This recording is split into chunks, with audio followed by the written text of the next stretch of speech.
안녕하세요. 전산세무 2급의 이제 실기 수업이고요. 이번 시간에는 19번째 시간입니다. 이번 시간부터 이제 소득세 파트 실기 프로그램 활용하는 연습을 좀 해보겠습니다. 자, 실기는요, 소득세 파트는 중요하긴 한데 그렇게 많은 시간이 소요되진 않아요. 관련된 메뉴가 그렇게 많지 않기 때문이고요. 자, 이번 시간에는 사원 등록이라는 메뉴를 같이 작성하는 연습을 해보겠습니다. 회사 선택은 1001번에 일반 상사로 로그인을 하시고, 자, 1001번으로 회사를 일단 들어가시고요. 지금부터는 회계관리 아니고요. 부가세도 아니고요. 이제 원천징수 메뉴입니다. 시험에 원천징수와 관련된 탭에서 나오는 메뉴 작성하는 시험은요. 첫 번째가 이제 요 사원 등록 메뉴고요. 두 번째가 이제 급여자료 입력이고요. 급여자료 입력을 하면 원천징수 이행상황 신고서가 만들어져요. 자, 이것도 같이 연결해서 시험 문제가 출제되고요. 독단적으로 따로 나오는 문제가 이제 연말정산입니다. 이렇게 메뉴가 사원 등록이거나 급여는 같이 나오거나 얘가 나오거나 세 가지의 메뉴라고 생각하시면 되고 이 중에 두 문제가 출제가 되는데 무조건 얘는 나오고요. 연말정산은 얘가 나오는 게 10점이고요. 나머지 얘하고 얘 중에서 왔다 갔다 한 문제가 나오는 거예요. 그러니까 모든 메뉴를 다 활용할 수 있어야 되고 나머지 메뉴는 그냥 이렇게 신청서니까 아무런 의미가 없고 원천징수에는 소득세, 전자신고하는 메뉴가 별도로 출제되진 않고요. 부가가치세로 이제 출제가 되고 있습니다. 그래서 이번 시간에는 사원 등록 열어보시면 되겠어요. 자, 사원 등록 메뉴는 어떻게 작성하는지 여기는 이제 상용직 근로자들에 대한 사원을 등록하는 거고요. 4번은 그냥 주어지는 번 입력하고요. 자, 여러분이 이제 이름을 넣겠죠. 주민번호가 있겠죠. 자, 오른쪽에 이제 기본사항이 있고 부양가족이 있고요. 추가사항이 있는데 자, 기본사항은 입사일장, 그 사람의 인적사항을 입력하는 겁니다. 별거 어렵지 않아요. 자, 이 중에서 국외근로, 생산직 이런 것들이 조금 중요하고요. 부양가족 명세를 만드는 게 중요한 거예요.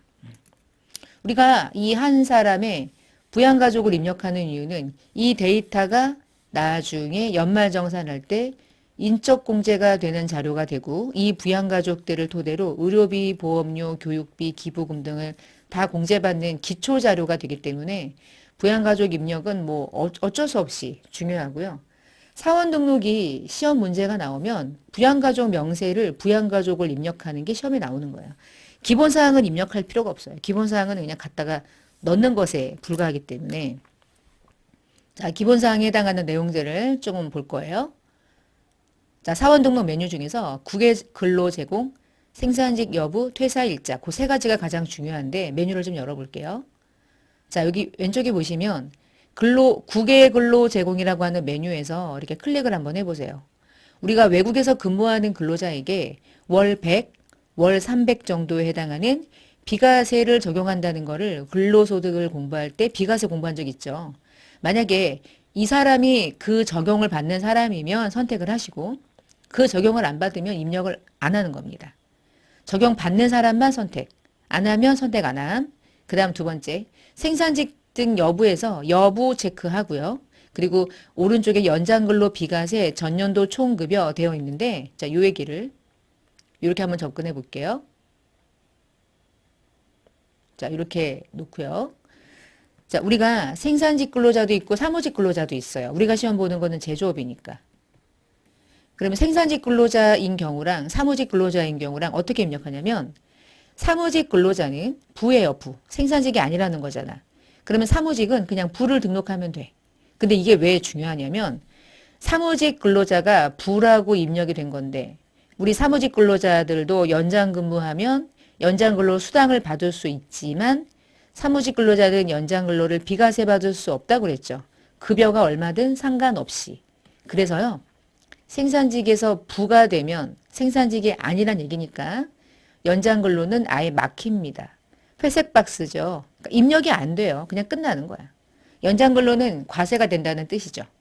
근데 만약에 해당 근로자가 생산직이다. 그러면 생산직에서 생산직이라고 무조건 일단 체크를 해줘야 돼. 생산직은. 그러면 생산직을 거는 순간에 얘가 열려.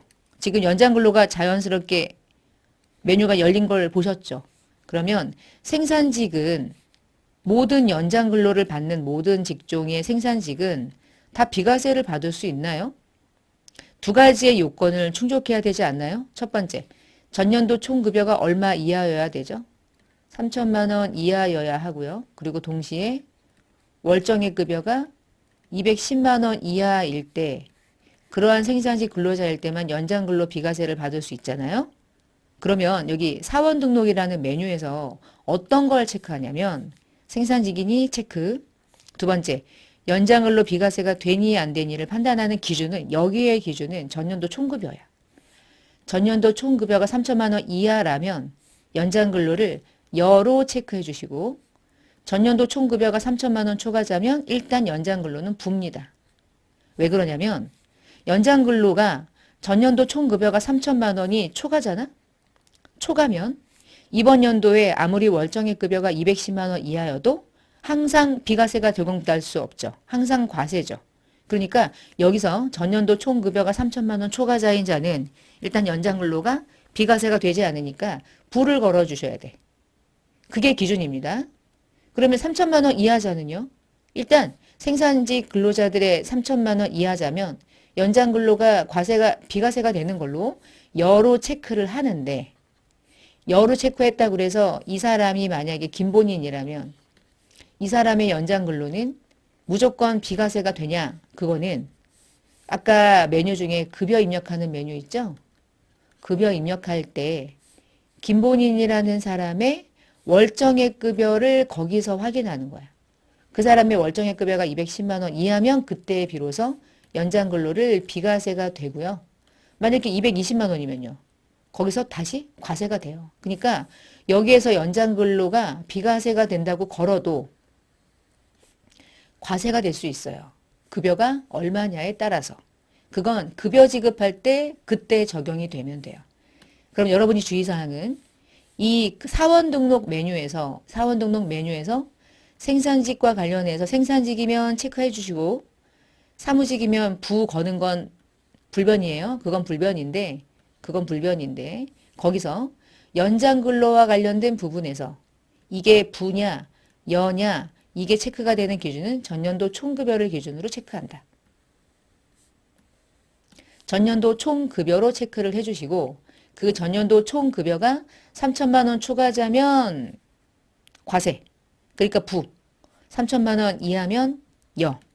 그리고 나서 얘가 여라고 해도 연장근로가 과세가 될 수도 있는 건 급여 지급할 때 그때 다시 한번 카운트를 하는 거예요. 그러니까 여기다가 등록할 때는 3천 이하인지 초과자인지만 가지고 판단하시면 되겠습니다. 그래서 이것도 되게 중요한 부분이니까 아까 사무직으로 돼 있었으니까 다시 일단 바꿔놓고 자 나머지 금액들은 보세요. 국민연금이나 건강보험이나 고용보험 같은 경우는 내가 보수월액으로 신고하는 금액에 국민연금은 본인이 부담하는 4.5% 보시면 제가 100을 넣으면 4만 5천 원이 떨어지죠. 왜냐면 전체가 9%인데 회사가 부담하는 건 내 급여에서 징수될 필요가 없으니까. 그래서 여기서 계산되는 금액들은 전부 다 본인이 부담하는 거. 나중에 급여 자료에 자동으로 반영해야 되는 것들. 여기 있는 것들이 전부 다 급여 자료에 영향을 받거든요. 그래서 아주 중요한 기초 자료가 되는 거예요. 그래서 그렇게 생각하시면 되고 입력했던 거 지우시면 되고 자 이제 중요한 거는 부양가족 명세인데 부양가족 명세 넣기 전에 여기 추가사항 추가사항에서 여러분 입력할 게 없어요. 건드릴 것도 없고요.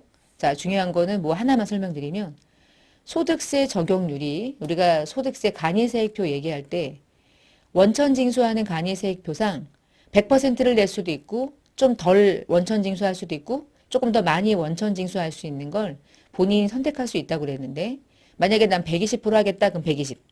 난 100이다 그럼 100 하는 거야. 특별한 말이 없기 때문에 그냥 100으로 가면 돼요. 100%가 기본이 된다. 얘를 건드리라는 특별한 말이 이때까지 나온 적은 없기 때문에 굳이 120, 80 구분하진 않습니다. 근데 만약에 바꾸라고 하면 그때 바꾸시는 거고요. 시험에서는 굳이 바꾸는 게 시험에 나오지는 않아요. 나머지는 뭐 그냥 기본 자료고요. 가장 중요한 거는 부양가족 명세예요. 근데 부양가족 명세는 여기다 이제 커서를 놓고요. 이 아래쪽에 커서를 놓고 F2 한번 조회 버튼 눌러주시면 1번은 소득자의 존속. 그러니까 신고하는 이 사람의 부모님. 근데 만약에 내가 부양하는 게 아니라 부양하는 자가 배우자의 부모님일 수 있잖아. 그럼 배우자의 직계존속으로 체크. 내가 입력하고자 하는 그 누군가가. 세 번째, 이 사람의 배우자를 넣겠다. 그러면 3번. 나의 자녀나 입양자를 넣겠다. 그러면 4번. 근데 5번도 직계비속이네. 근데 5번은 자녀나 입양자는 아닌데 직계비속이래. 이게 손자, 손녀, 손주를 의미하는 거야. 비속도 손주, 손녀 있을 수 있다고 그랬잖아. 그러면 얘는 자녀로 공제받고 얘는 자녀가 아니라고 그랬죠. 손자는.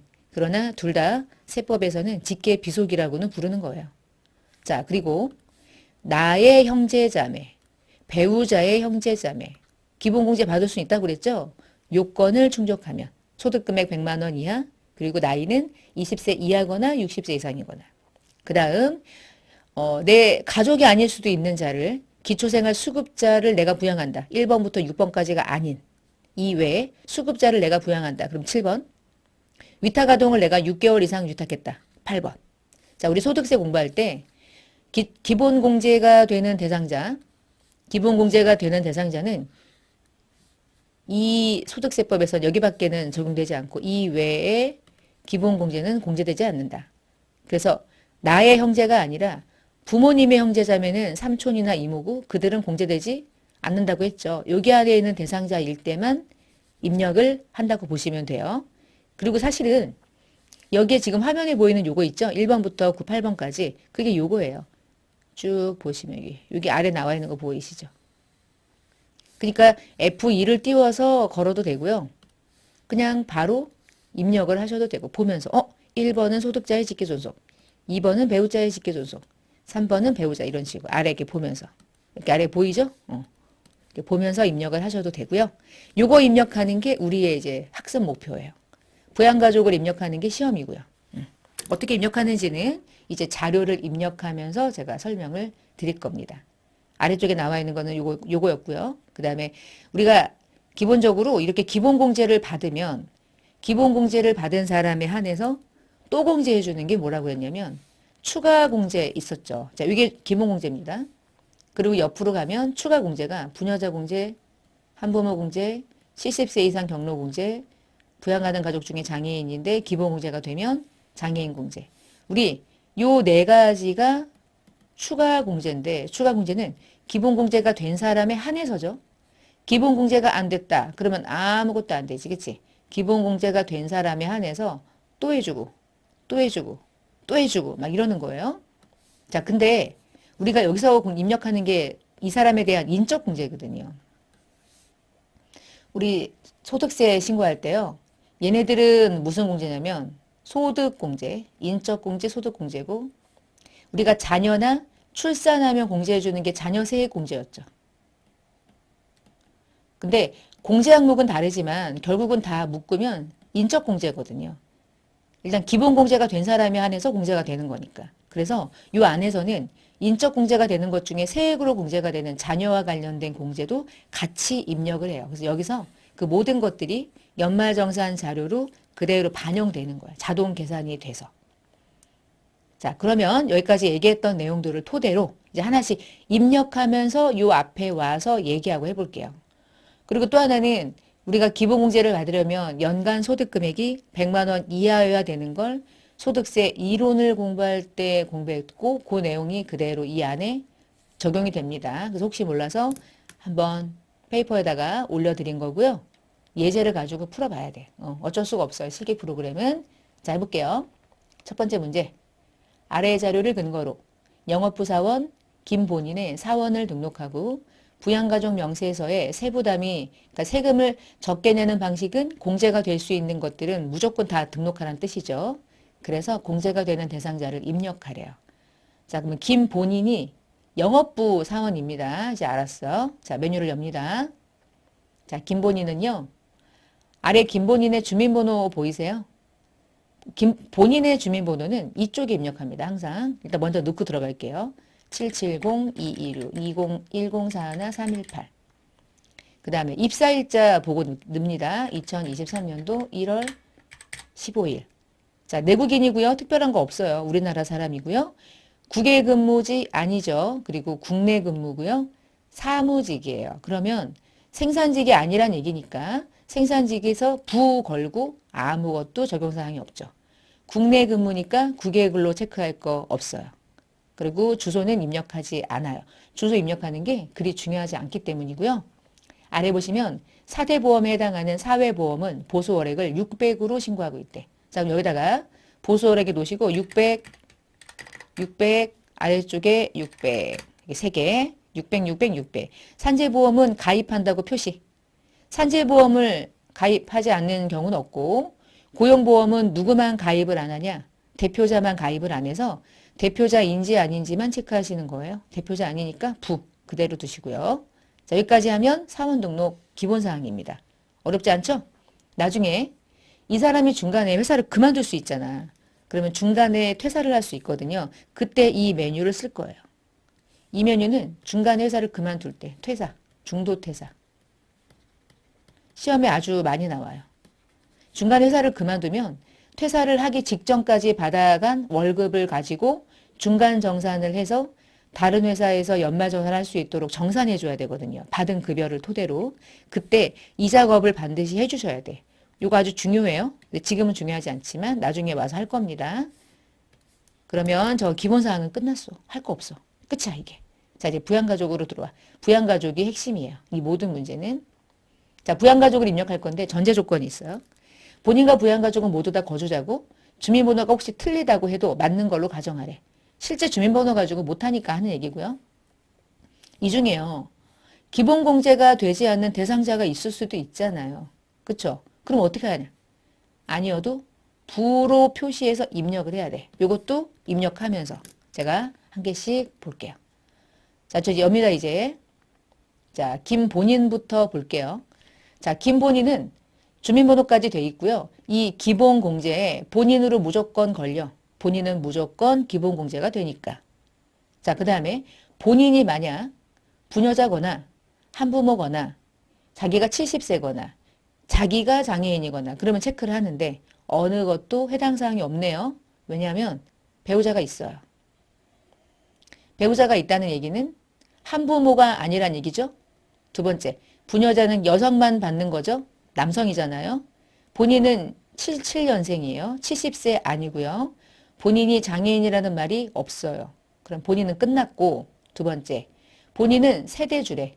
자, 본인이 세대주일 때 이 아래쪽에 보면 세대주 구분이라고 있죠. 여기다가 세대주로 기본적으로 체크가 되는데 만약에 여기에 세대원이다 이렇게 하면 커서를 요 아래쪽에다가 커서를 갖다 놓으면 세대주 세대원을 선택할 수 있어요.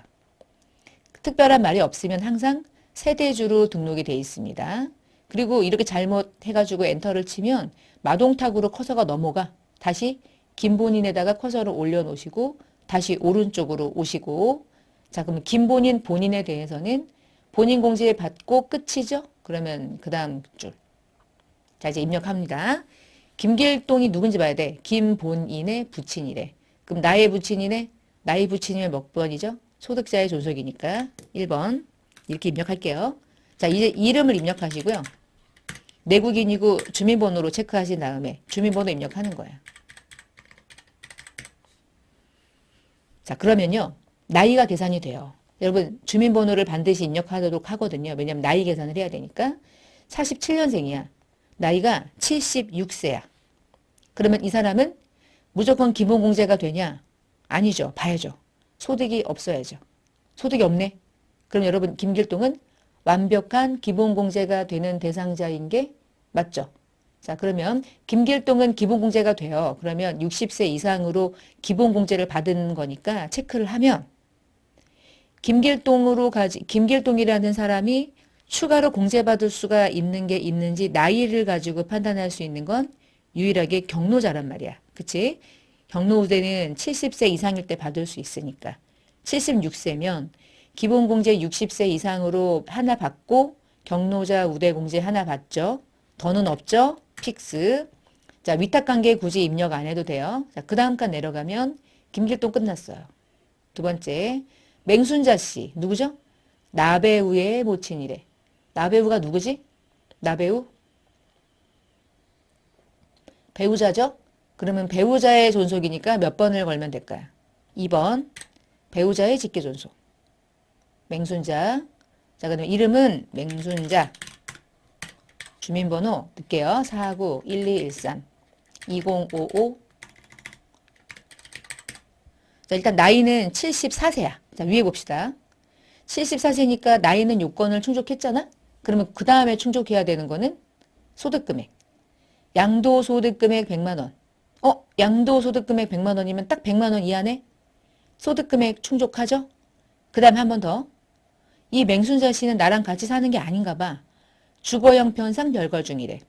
우리 존속 중에 주거 형편상 별거면 기본공제 받는 요건을 충족하는 걸로 본다고 했었죠.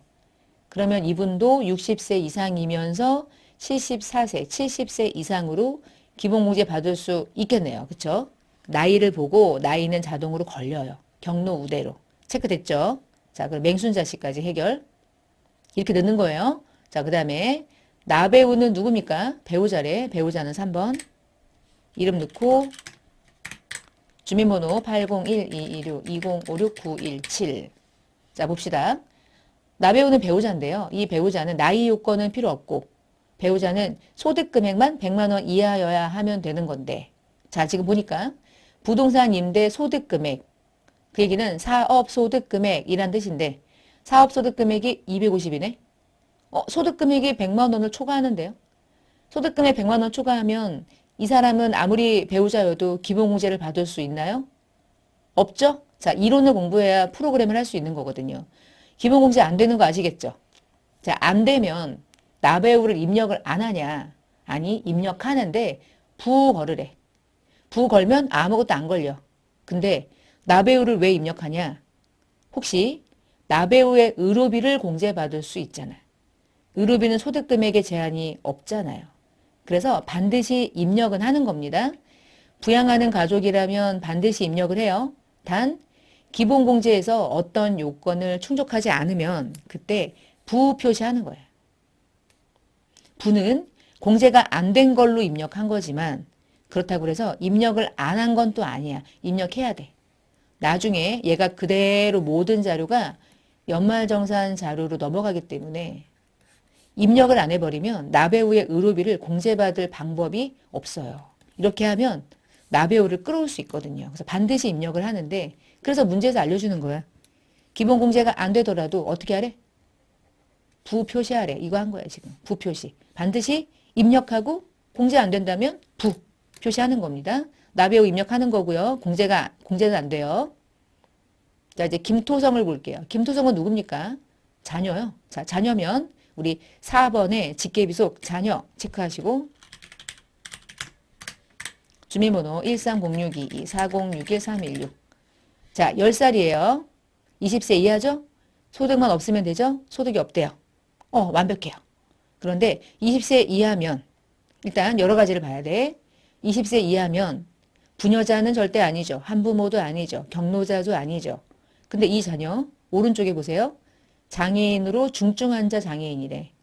그러면 이 자녀는 기본공제 받으면서 모두 받아. 그치? 장애인 추가공제도 받는 거야. 자, 장애인 추가공제 여러분 3개거든요. 장애인복지법, 국가유공자, 중증환자 3개 중에 해당되는 장애인 항목을 걸어주셔야 돼요. 중증환자 선택. 자, 그 다음에 이 자녀는 몇 살입니까? 계산되죠? 10살. 10살이면 8세 이상이죠. 자, 8세 이상부터 20세 이하까지 기본공제가 되는 자녀는 자녀세액 공제도 받죠. 한 사람에 15만 원, 두 사람도 15만 원, 3명부터는 30만 원. 그러니까 자동으로 지금 동글뱅이 쳐진 거 보이죠? 왜냐면 자녀를 걸었는데 10살이고 20세 이하가 되는 기본공제가 체크가 되는 순간 자녀세액 공제는 자동으로 걸린 거야. 자녀세액 공제는 대부분 자동으로 잘 걸려요. 근데 한번 봐야죠. 자, 김토생으로 공제받을 게 꽤 있었어요. 자, 됐고요. 이제 김지수 가볼게요. 얘도 자녀고요. 김지수 주민번호 1709123061-624. 자, 보세요. 소득 없고 기본적으로 공제가 되는 자녀입니다. 그러면 6살이죠. 20세 이하로 기본공제 100% 되죠. 자, 20세를 걸어요. 장애 있나요? 장애 없어요. 근데 6세면 자녀세액공제 못 받지. 자녀세액공제는 몇 살 이상이어야 받아. 8살 이상. 6세면 아동수당 받으니까 자녀세액공제 안 해주죠. 안 걸린 거 보이죠? 안 걸려요. 그래서. 나이 가지고 판단하거든요. 뭐 올해 태어난 거 아니니까 패스. 자, 이제 그 다음 자녀가 3명이나 있어. 다시 자녀. 김초롱 230318421101 23031842120114 어메 자녀가 23년생이야. 이번 연도에 태어났어. 소득 없어. 그러면 일단 20세 이하 기본공제 무조건 받죠. 근데 장애인 아니죠. 자녀세액공제 못 받죠? 8세 미만이니까 안 되죠? 안 되는데. 자, 얘가 올해 태어났어? 올해 태어났으니까 여러분, 올해 태어나면 출산 입양공제, 세액공제 받을 수 있다 그랬잖아. 자, 요때 이 자녀는 김초롱이라는 이 자녀는 우리 집에 몇째입니까? 첫째, 둘째, 셋째지. 이 셋째라고 하는 것까지는 프로그램이 몰라. 일단 첫째가 걸려. 맨 위에 있으니까. 그러면 커서로 옮겨서 첫째, 둘째, 셋째 중에 셋째로 선택. 셋째 선택. 자녀세액 공제는 당연히 안 되는 거예요. 8세 미만이면 얘만 된 겁니다. 나머지는 얘가 셋째 세액 공제를 받을 수 있는 특별한 케이스였고요. 마지막 나영국은 나배우의 남동생이래. 그러면 배우자의 형제자매도 공제된단 말이에요. 6번 7909261005-616 일단 넣는 거예요. 자, 넣고 나서 판단하는 거야. 그런데 얘가 기본공제가 되는가? 안 되는가? 여러분 나영국이 44세입니다. 형제자매는 20세 이하이거나 60세 이상이어야 되죠. 나이 안 되죠? 두 번째, 소득이 없대? 소득 없어도 안 되죠. 나이에서 걸렸죠. 나영국이 우리 집에 기본공제를 적용받을 수 있는 대상자가 되려면 장애인이어야 돼. 장애인은 연령 제한이 없으니까. 근데 장애인 아니잖아. 그러면 나영국은 어떻게 할까? 일단 프로그램 봐요. 내가 부를 누르지 않았는데 일단 스탠바이 하고 있죠. 부 아니야? 부 맞죠? 공제 안 되죠? 부. 이렇게 거는 거야. 이렇게. 부. 그러면 나영국으로는 우리가 기본공제를 받을 수가 없다는 걸 입력한 거야. 자, 요까지. 이렇게 해서 이게 메뉴가 좀 길었으니까 이렇게 길게 늘어뜨리면 한 번에 보이죠? 자, 김본인의 부양가족을 이렇게 입력을 해봤어요. 이게 입력을 하면 이렇게 입력하면 이거 하나가 점수 5점 점수 100점을 가져가는 문제입니다. 이렇게 입력하는 거예요. 사원등록. 별거 없죠. 주의하셔야 돼. 하나하나 입력할 때 한 칸 한 칸을 잘 확인하면서. 자, 입력하면 자동 저장 답안지 있고요. 자, 다시 갑니다. 두 번째. 다음 자료를 내국인이고 거주자인 생산직 마동탁의 입사일자 확인하고 부양가족을 모두 다 넣고 기본공제가 되지 않으면 반드시 모든 시험은 부 표시하는 거예요. 항상. 자, 일단 마동탁을 열어봅시다. 마동탁 누르시고요. 자, 기본사항은 입력할 필요가 이제 없어요. 기본사항 입력하는 거 아니죠. 뭐 하래요? 부양가족 명세 입력하래요. 자, 그럼 부양가족을 열어주시고 마동탁부터 봅시다. 마동탁은 주민번호 입력이 돼 있죠. 자, 본인 들어가 있고요. 그러면 먼저 아래쪽에 좀 볼게요. 참고자료를 확인하면서 하시는 거야. 참고자료. 마동탁은 세대주고 가족관계증명서는 이 사람들 뿐이래요. 자, 마동탁이 세대주로 들어가 있나요? 네. 자, 마동탁에 대한 어떤 특별한 전제 조건이 없다면 마동탁은 기본공제만 받고 끝나는 겁니다. 그럼 끝났죠? 자, 올릴게요. 자, 이제 두 번째. 부모가 있고요. 배우자가 있고요. 자녀가 둘이 있고 이모가 있네요. 자, 근데 좀 특이한 게 뭐냐면 마수리가 부친인데 돌아가셨대. 자, 사망에 대한 내용을 좀 볼게요. 마수리, 얘 1번은 체크했죠? 자, 두 번째. 부친 마수리는 23년도 2월 28일에 사망했고 당해 소득 없었대요. 우리가 사망하면 사망일 전일이면 2월 27일 기준으로 나이와 소득이 없었는지를 확인하는 거죠. 53년생이면 무조건 받는 거야. 그러면 올해 돌아가셨으면 올해까지 받는 거 기억나요? 24년부터는 없는 거야. 그러니까 올해 사망하는 연도를 기점으로 사망하기 직전 상황에 의해서 이번 연도까지는 공제를 받는다. 그럼 마수리는 공제를 받을 수 있다. 올해까지. 자, 부친입니다. 소득자의 존속 1번 걸어주시고 주민번호는 530416 1033160. 자, 70세였어. 그러면 60세 이상이면서 70세였지. 그러면 돌아가시기 직전까지 기본공제에다가 추가공제 받고 이제 이번 연도로 돌아가시고 끝난 거죠. 이렇게. 더 없죠? 장애인 아니고요. 자, 그러면 이제 두 번째 모친에 대한 얘기를 좀 봅시다. 모친 양지순 57년생이니까 무조건 되는 거죠. 자, 모친은요. 소득이 얼마냐면 국내 예금이자 1,500이래. 사랑스럽죠. 어머님 뭐 짱이죠. 여러분 예금이자는 국내 예금이자는 얘밖에 없다면 얼마 이하면 분리과세가 돼요? 2천만 원 이하. 2천만 원 이하가 분리과세가 되기 때문에 무조건. 그러면 어머니는 소득 금액이 없는 거잖아. 그러면 어머니를 양지순이라는 어머니를 마동탁이 부양가족으로 집어넣어도 양지순이라는 주민번호로 기본공제는 나 혼자 받는 거니까 전혀 문제가 없는 거지. 자, 넣어봅시다. 그러니까 소득 금액이 가장 중요한 거예요. 언제나 571201 2233014 66살 그러면 60세 이상이고 특별한 거는 없죠. 그래도 60세 이상이니까 기본공제를 받는 게 어마무시하게 큰 혜택인 거예요. 자, 양지순 모친 그 다음 이제 유지운 배우자입니다.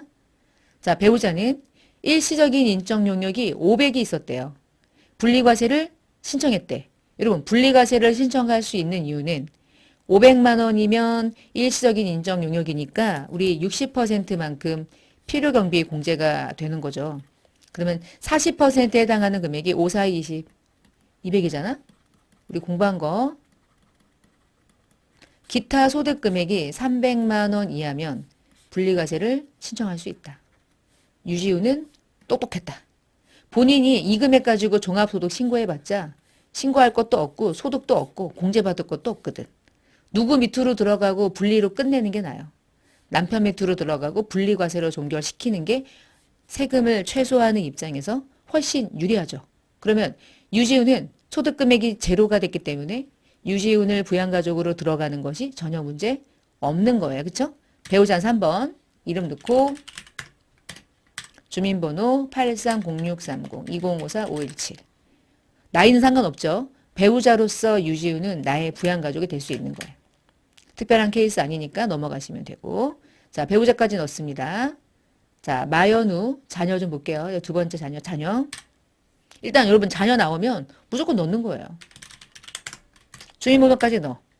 11052030812553 넣어놓고 일단 나이를 봐요. 12살. 자 그럼 마연우가 소득금액만 없으면 되죠. 아 자녀 마연우는 소득금액은 아예 없고 없으니까 장애인 복지법상의 장애인이래. 그러면 여러 가지를 받을 수 있네요. 첫 번째 20세 이하죠. 장애인 복지법상의 장애인이니까 1번 체크 장애인 해주시고 거기다가 8살이 넘어가고 20세 이하의 자녀이기 때문에 기본공제도 받으면서 자녀세액공제도 받을 수 있지. 그치? 자, 한 번 더 있습니다. 자녀. 마연지. 자, 마연지 2003154032919 3살이에요. 20세 이하죠. 자, 나머지 자녀는 소득이 없어요. 그럼 3살이니까 20세 이하를 받고 장애인 아니고 8살 이하니까 자녀세액 공제 안 되고 넘어가네? 이렇게. 자, 이제 마지막이 이제 우리 이모님인데 우리 기본공제가 되는 대상자에 이모는 없잖아. 그러면 이모가 같이 살든 말든 소득세법상의 기본공제가 되는 부양가족으로 이모는 없어요. 이모가 소득이 있든 없든 상관없어. 이모는 입력하면 안 돼. 이모 입력하면 빵점 처리되는 거야. 이모 입력 안 하고 요까지.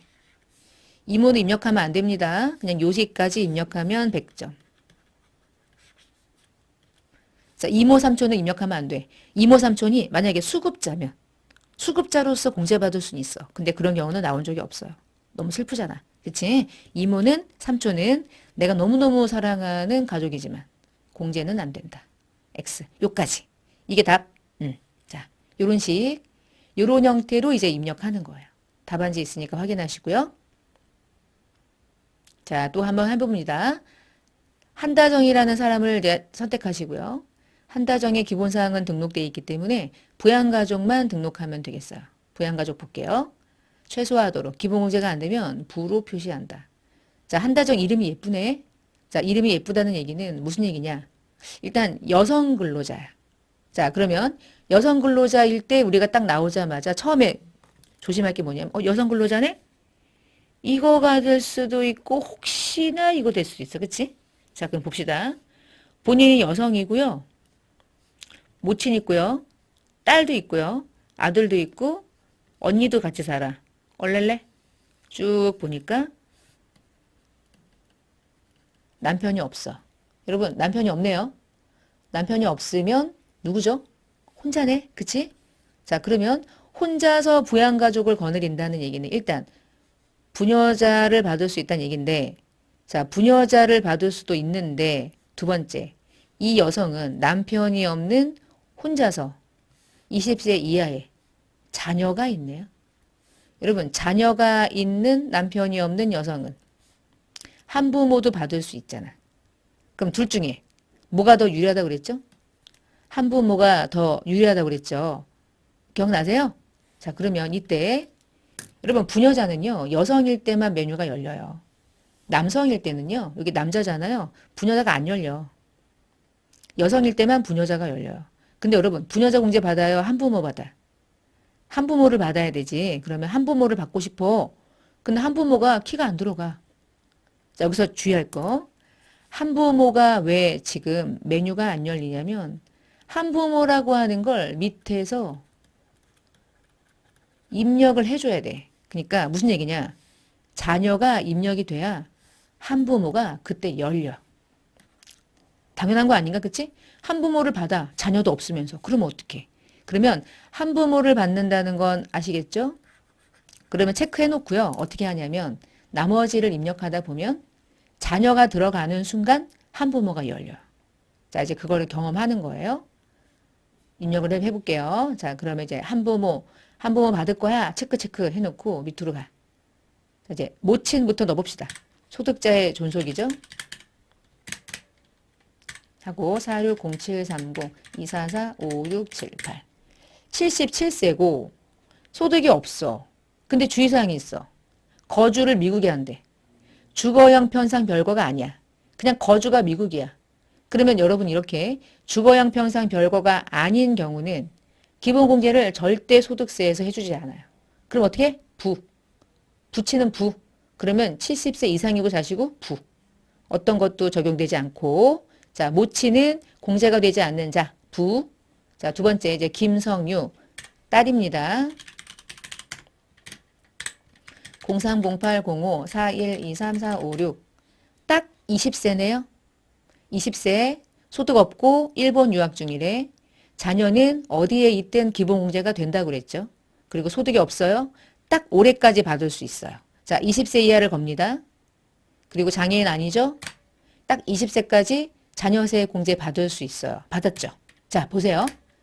자녀가 들어가는 순간 여러분 화면에 보시면 한부모 메뉴가 이제 열리죠.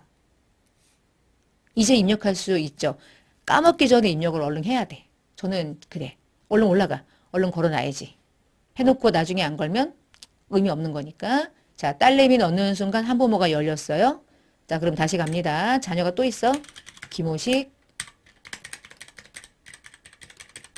자, 넣고 17살이고요. 소득 없고요. 같이 살아요. 전혀 문제 없죠? 20세 이하. 그리고 자녀세 공제 받죠? 장애인 아니고요. 자, 됐어요. 끝났지. 자, 마지막. 나의 언니는 되잖아. 부모님의 언니는 이모지만 나의 언니니까 형제자매 공제. 한다솜. 자, 주민번호 넣고 670112244345518.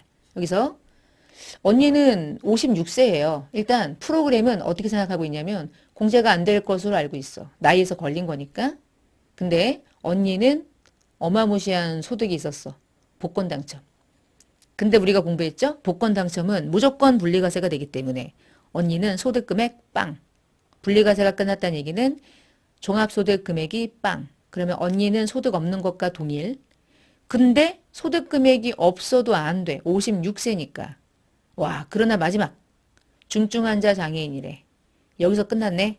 여러분, 장애인이면 소득 없는 장애인이면 나이가 어떻든 나이 관계없이 기본공제를 받을 수 있다고 그랬죠. 그래서 이 언니는 기본공제를 받을 수가 있어요. 뭘로 넣을까요? 20세야 60세 이상이요. 아니면 장애인이요. 그쵸? 장애인. 장애인으로서 기본공제를 받을 수 있다는 뜻이야. 그러면 장애인으로 걸면 기본공제 되는 걸로 체크를 해주는 순간 장애인란에 자동으로 커서가 들어가. 근데 중증환자니까 1번 말고 3번으로 한 번 더 마킹.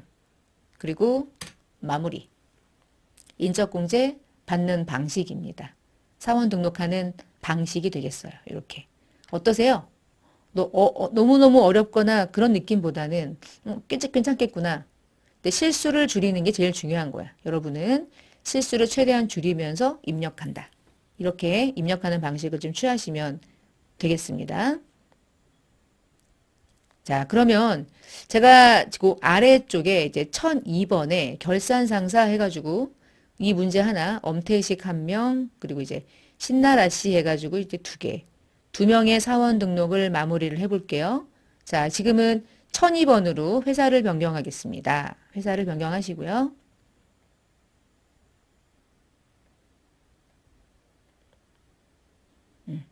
자, 사원 등록 열어주시고 먼저 자, 엄태식 열어볼게요. 엄태식 들어가 있죠? 자, 엄태식은 국내 근무구 2021년도에 했고 막 다 있어요. 그러면 사원 등록에서 기본사항은 등록할 게 없고 부양가족으로 넘어갑니다. 자, 엄태식 본인 세대주 체크. 오른쪽에 볼까? 지금 엄태식에 대한 정보를 보니까 지금 엄태식 씨는 뭐래요? 장애인 중증 환자에 해당한대. 본인이 장애인 중증 환자에 해당하는 경우. 그럼 3번에 중증 환자 선택. 자, 두 번째. 본인의 부친이래요. 그러면 소득자의 존속이니까 1번 걸어주시고요. 엄유석, 주민번호 400-814-1557890. 자, 엄유석 부친은요. 83세고요. 자, 소득이 보니까 일용직이래. 일용직 보는 순간 어떻게? 일용직은 무조건 분리과세.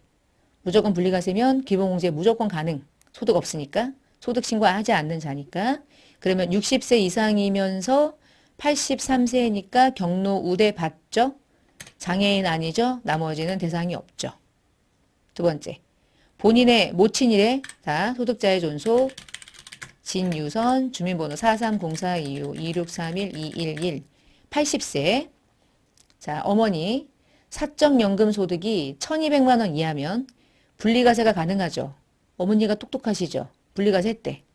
그러면 분리과세 했다는 얘기는 아버지나 어머니나 둘 다 분리과세가 적용돼서 아들 엄태식 밑으로 기본공제를 받을 수 있는 대상자가 될 수 있고 장애인 복지법상의 장애인이기도 하대요.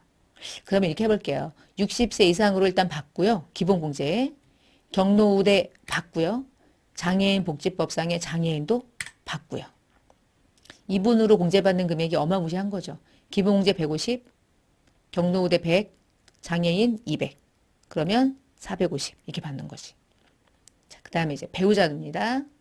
배우자는 3번으로 찍어주시고 김옥경 761214-2457-690 47세.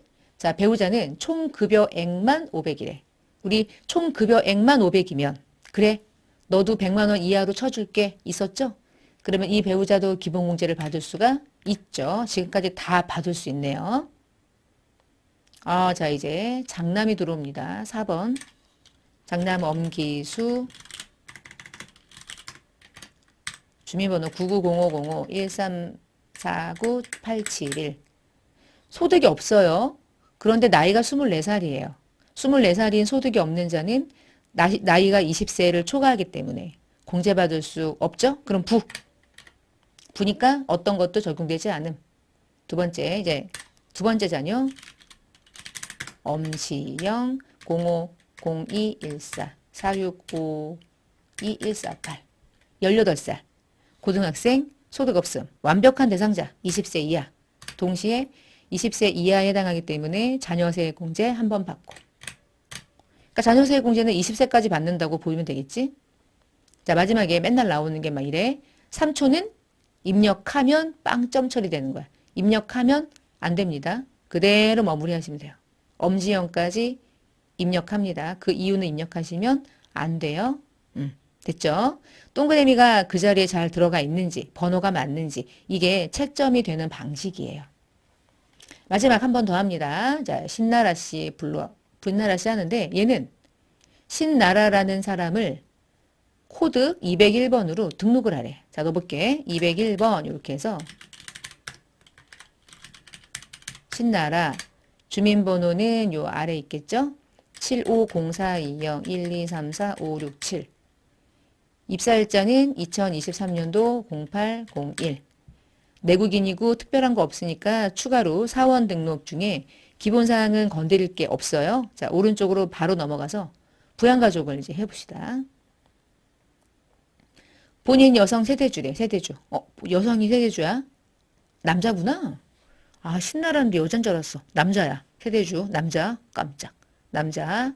자 두 번째 배우자 있네. 그러면은 한부모는 없네요. 그치? 그러니까 이 신나라는 특별히 뭐 받을 거 없어요. 자, 본인만 받고 끝나는 거예요. 자, 두 번째 이제 배우자 넣어볼게요. 오연지 75032029513551 얼마나 사랑스러운 배우자입니까? 복권이 1억이 됐대. 복권 당첨은 무조건 분리과세. 무조건 분리과세는 소득금액 신고하지 않는 자. 그러면 오연지의 주민번호가 신나라 밑으로 들어와도 전혀 문제 없죠? 배우자 공제 가능한 거지. 그리고 그 외에는 별도로 추가 공제할 거 없고. 자, 그 다음에 본인의 어머니 그러면 소득자의 직계존속. 박술래 4812282346 자, 우리 본인의 어머니는요. 75세예요. 근데 오른쪽에 소득금액이 두 개가 있는데 사업소득금액이 70, 양도소득금액이 20. 근데 2배사 근년기 퇴양에 해당하는 모든 소득금액을 더했을 때 100만 원 이하면 되는데 이분은 90만 원이네요. 90만 원이면 100만 원 이하네요. 그러면 가능하네? 아, 딱 들어왔어. 60세 이하, 20세 이상 받고 75세니까 75세 경로 받고요. 장애인은 아니고요. 어머니는 90만 원이어서 100만 원 이하여서 공제 가능했습니다. 자, 동생은 형제자매. 신기해 7812242514 자, 45세. 동생이 45세면 나이에는 안 되죠. 근데 장애인이래. 장애인은 나이 안 보죠. 근데 걸렸죠. 여러분 무슨 소득이든 2배사 근년기 퇴양의 모든 소득 금액은 100만 원 이하여야 되는데 퇴직 소득 금액이 4천이야. 그러면 장애인이고 뭐고 상관없죠. 안 되죠. 그래서 부. 형제자매는 입력은 하되 공제가 되지 않는다고 부 표시하시면 되고요. 소득 금액에서 걸렸어. 그치? 이 경우는 소득 금액이 많았고 소득 금액 많으면 좋지 뭐. 근데 기본 공제가 안 될 뿐이지. 자, 그 다음에 이제 신아름은 자녀입니다. 980508-2145188 25살 1혼 근로소득금액이 1000. 자, 소득금액은 분리과세가 돼서 소득금액에는 문제가 요건 충족은 했는데 나이가 25이면 안 되죠. 아무리 소득이 없어도 나이에서 걸렸어. X. 그럼 아름이는 기본공제 부 표시. 자, 마지막 이제 자녀를 넣읍시다. 1801204665 5살이야. 아, 이거 연도가 하나. 이게 2023년입니다. 2023년. 2023년 이번 연도에 당해년도에 입양을 했대. 그럼 여러분 당해년도에 입양을 했다는 얘기는 20세 이하 일단 기본공제 받고 모두 받죠? 5살이니까 자녀세 공제는 안 되죠. 안 돼요. 안 되는데 뭐를 받아? 입양했으니까. 태어난 거랑 같은 개념으로 봐주는 거잖아. 그치? 그러면 자녀세 공제는 안 돼. 안 들어가요. 근데 출산 입양 공제를 받죠? 심부름은 나에게 몇째 자녀입니까? 몇 번째 자녀? 두 번째 자녀, 둘째 이렇게 거시는 거예요. 둘째. 자녀세 공제는 8세 미만이어서 안 됐고요. 출산 입양 공제는 둘째 자녀로서 입양 공제가 된 거야. 출산 입양 공제. 출산 입양 공제. 이번 연도 입양. 여기 2023년으로 이게 개정되면서 바뀌었는데 요거 22년 아니고요. 2023년 올해입니다. 이게 22년도라면 정답이 완전 달라지죠. 전년도에 이거 받고요. 올해는 안 되지. 딱 한 번 받는 거예요. 한 번. 입양하는 그 해. 딱 올해라고 생각하시고 둘째로 기본공제 받고 출산 입양공제 이런 식으로 받는 거예요. 입양공제는. 자, 답안지 뒤에 있는 거 한번 점검해서 확인하시고요. 자, 이번 시간에는 이렇게 해서 사원 등록에서 가장 중요한 부양가족 명세에 입력하는 걸 해봤는데 어떠세요? 어렵진 않은데요. 많은 연습이 좀 필요할 거예요. 그래서 기출문제 풀이하시면서 다양한 사원 등록을 다양하게 입력하는 연습을 하는데 이번 시간에 했던 문제들이 거의 다 나오는 유형들이니까 그렇게 연습하면 되지 않을까 싶고 자, 그러면 이번 시간 사원 등록 이렇게 마무리를 하겠습니다. 자, 고생 많으셨고요. 다음 시간에 뵙겠습니다. 감사합니다.